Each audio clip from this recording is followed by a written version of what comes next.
What's up, everybody? Welcome back to the channel. Okay, so we're on the second week of Donald Trump's second term, and I'm loving every single minute of it. The corporate press, they're over here just having a complete and total meltdown. We've seen clips, we've seen news articles. These people just can't handle reality. They can't handle the bludgeon that is Donald Trump, that has come in with the hammer and laying the smackdown to the corrupt federal government. He said he was going to drain the swamp on his first term. He could not commit to that promise, unfortunately. But Joe Biden coming in has shown everybody, that the government has been weaponized. The establishment in Washington, D.C. is strong, and you cannot come in with a scalpel and just excise certain parts of the federal government. You must come in with an axe, right? And a sledgehammer attached to an axe, and just start slicing and smashing away at this thing. That is what you've got to do, and that is exactly what Donald Trump has done, and the corporate press does not like it at all. Check this out, y'all. Donald Trump's second week in office. DEI, trade wars, January 6 pardons dominate the agenda.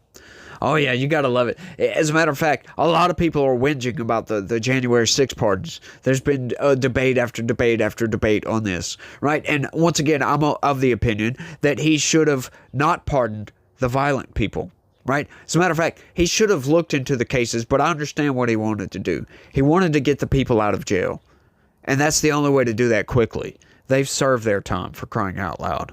But honestly, what should have been done is you pardon all the nonviolent people, then you go over the violence cases, case by case by case by case. Because there's many stories of a lot of people that got violent charges who are still sitting in jail that didn't really do anything. They may have shoved a cop, and they're still sitting in prison for that, right?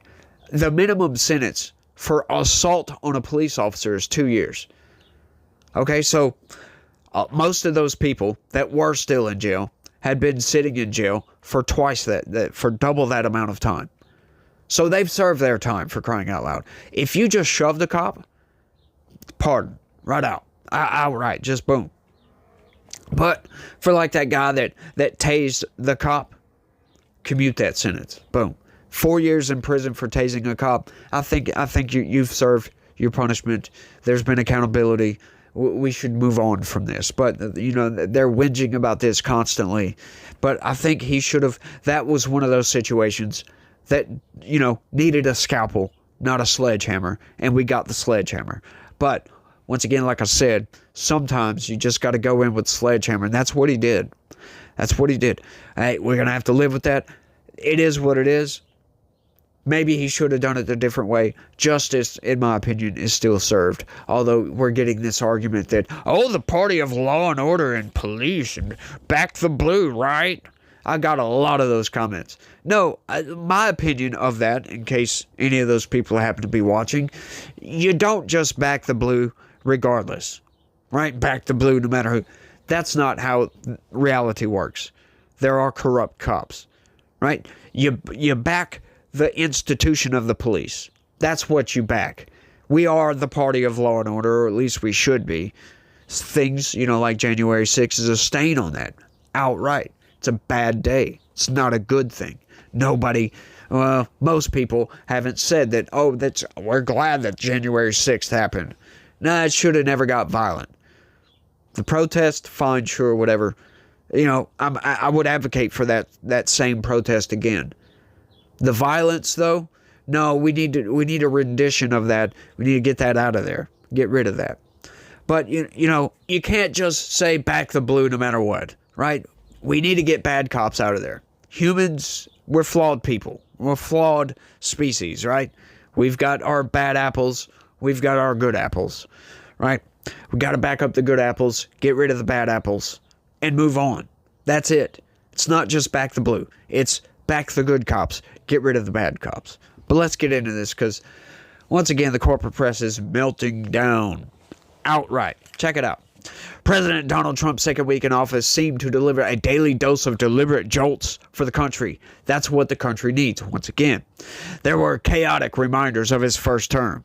White House found itself backtracking on its directive to freeze federal spending on grants and loans.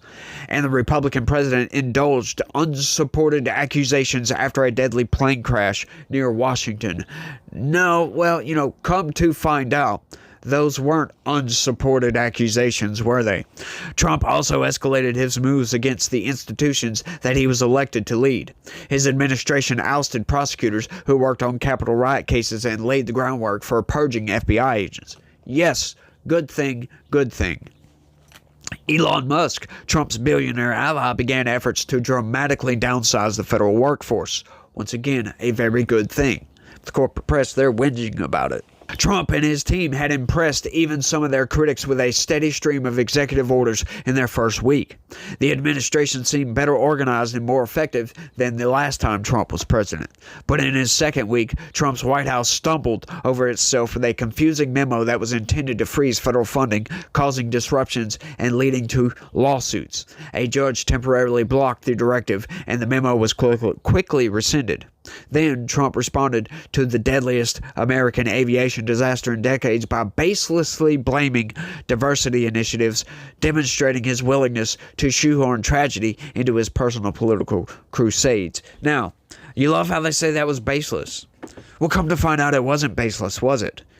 When you have a directive, and you have people working for an agency, and you're constantly hiring people, and then all of a sudden, the majority of the applicants that you have, right? You start looking at the race of these applicants, and the majority of those applicants happen to fall into a certain category. You say, yeah, let's not hire this category anymore.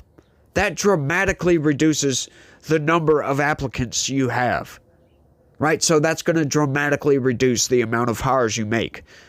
These places are understaffed. They refuse to hire white people because diversity, y'all. So they're understaffed.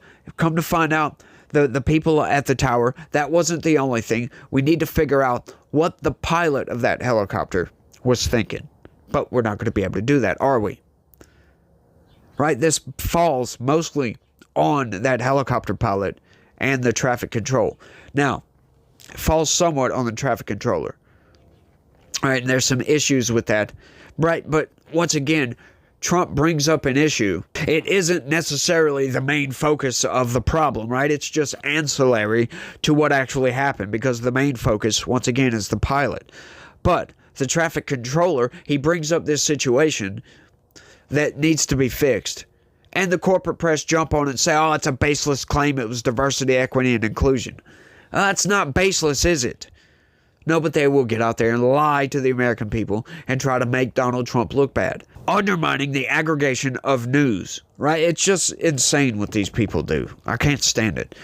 The cascade of controversy and outrage recalled some of the more infamous moments of Trump's first term, such as the chaos of his initial travel ban on people from Muslim countries and his freewheeling briefings during the COVID-19 pandemic. You love how they phrase that, right?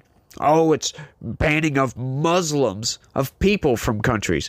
Yeah, terrorist countries. They could have said that because that was the impetus for that EO, that executive order. That was the reason, because they're terrorist hotbeds. But they don't say that, do they? They say, oh, he's banning a certain religious group. Huh? That's not the reason, is it? But, leave it to the corporate press to manipulate everything. Throughout the 2024 campaign, Trump made it clear that he would not settle for making small tweaks in Washington. He wanted dramatic change, particularly in institutions such as the Justice Department that he felt had wronged him over the years. Not just that, sure, might have felt that way, but it's plainly clear to everybody on the Republican side that the Justice Department, under Donald Trump even, because it's been like this since at least the Obama years, has been weaponized against the American people. Something needs to be done about it. Once he was back in office, the first step was pardoning nearly everyone charged in the January 6, 2021 riot. In the past week, his administration went even further. Prosecutors were pushed out, and top FBI officials were ordered to retire or be fired. A senior Justice Department official who previously worked on Trump's legal defense team asked for the names of every FBI agent who worked on January 6 cases. Yes, we want these people, because like I explained yesterday in my Piers Morgan Uncensored video, if you just try to use the excuse that, oh, I was just following orders and did something you knew was part of the weaponization. It's part of the problem here. You cannot use that as an excuse. Oh, well, they told me to commit a crime. Right? Once again, I'll use this analogy again. You can't have a police chief tell 3 police officers, hey, we need you to go and get all the cash out of this bank and bring it to us. We're seizing that money. Right? And then not hold those 3 officers to account when everything, come to find out it was a robbery. It wasn't really the government seizing money. Right? They just robbed the bank. You don't just fire the police chief. You hold those guys accountable for actually committing the crime. That's how this works. That's how this is going to work. You can't be part of the weaponization. And then when we go to clean up that weaponization, say, oh, I was just doing my job. I won't do it again, I promise. Sorry, that's not how it works. You're going to be held to account. You're going to be fired. Get these people out of there. And I can't see any argument against this. If you guys have one, please let me know. I would love it. I would love to hear the corporate press's argument as to why these people should not be held to account. Other shakeups were reported across the nation's capital. A top Treasury official quit and federal websites were scrubbed of gender ideology.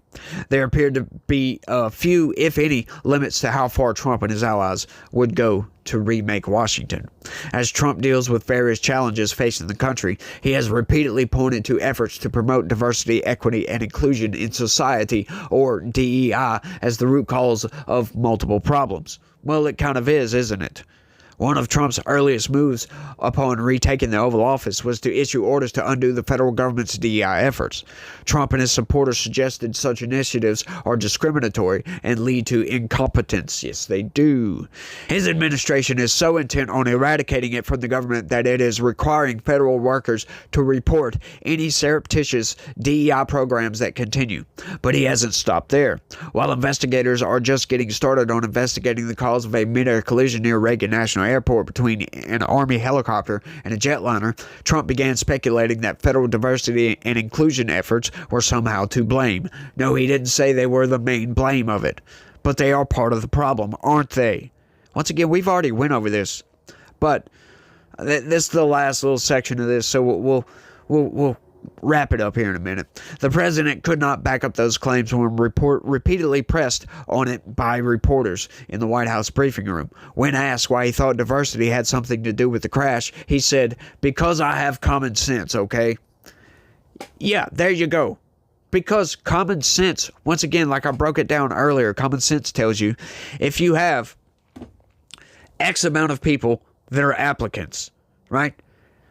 80% of those people are of a certain ethnic background, and you say we're not going to hire this specific ethnic background anymore, that reduces the amount of people applying for a certain job by 80%. That reduces the talent you can pull from. That's it. A day earlier, Trump reprimanded Federal Reserve Chair Jerome Powell over inflation and again pointed to DEI, saying on his social media network that if the Fed had spent less time on DEI and other liberal issues, inflation would never have been a problem. That is right.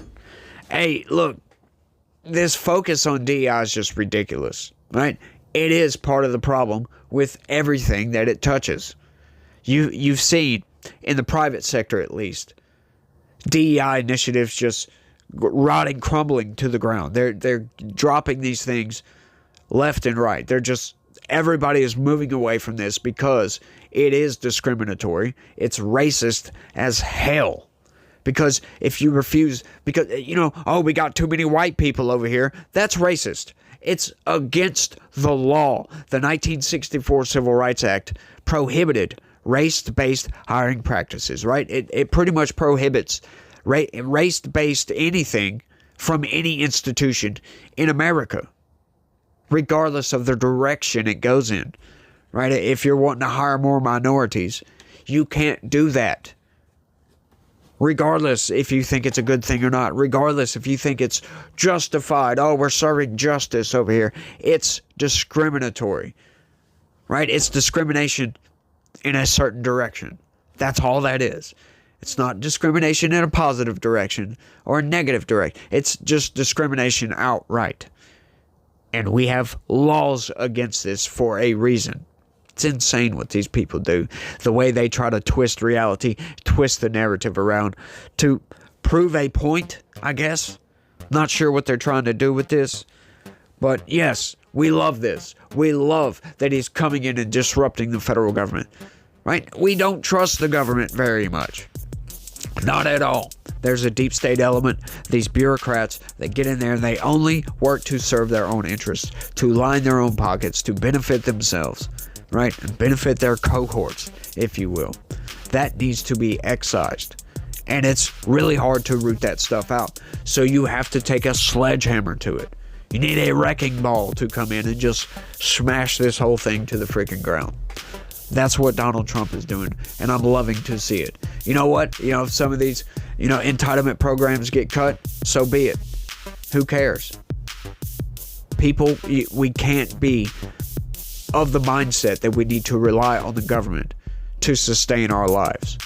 We don't need government assistance. I've never taken any government assistance whatsoever. But I think I've rambled on for long enough. I want y'all to let me know what y'all think about all this down in the comments section. That's all I got on this one. Y'all try to have a good day. Stay legitical. Peace.